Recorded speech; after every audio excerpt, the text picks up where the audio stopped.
Something which has been on my mind for a very long time is recency bias. The sort of thing when you look at a player who's obviously had a very good long stint of good form, and then suddenly they have, a few bad games and everybody is on to them.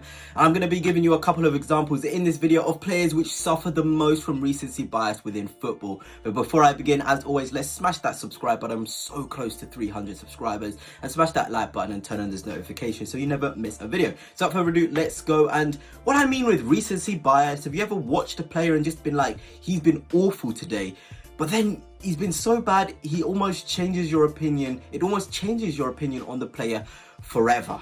And I'll give you a lot of examples, particularly in the England setup with England.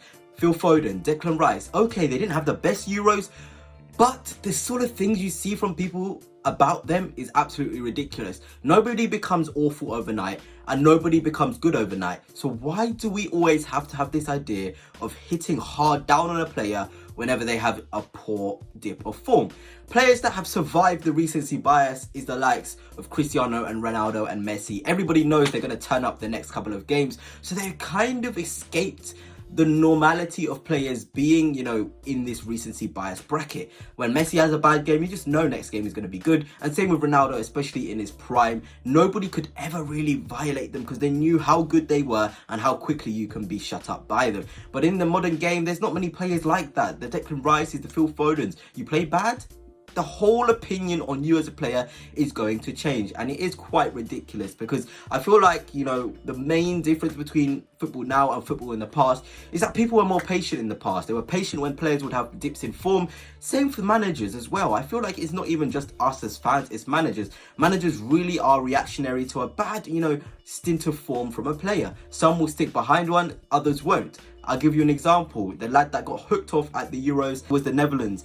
He got hooked off. Did you see the outrage? People saying he'll never have a career at Netherlands again. He'll never play for Netherlands again. That's ridiculous. You can't judge a player based off of one game. And rightly so, a couple games later, he put in a really good performance.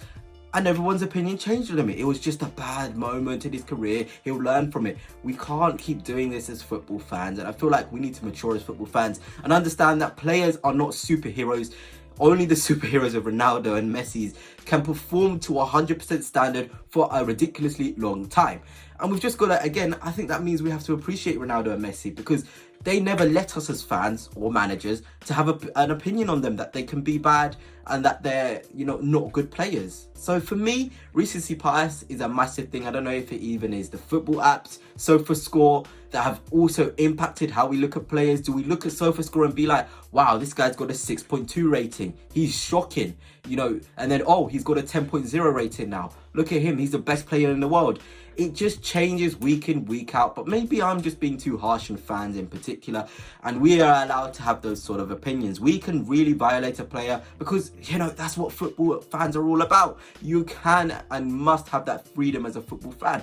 But managers themselves, they're always chopping and changing players after one game, one bad game. And it is poor to see. I can't think of managers off the top of my head, but I can think. Tottenham with Conte, if somebody had a bad game for him, they're on the bench. It can't be like that within football. We need to give more chances to players, and we know that these players are world class, so why criticize them when they're having a bad stint of form and think they're now a shocking, horrible player when in actual fact they're absolutely incredible. They're just going through a bad period. Give you another example, Marcus Rashford, Manchester United, fantastic player, but again, a victim of recency bias. Everybody is looking at his poor stint of form right now, and nobody's looking at the times where he was absolutely incredible, banging in the goals. But yeah, anyway, that's it for now. What's your thoughts on recency bias? Do you think it is a big thing in football? But without further ado, peace.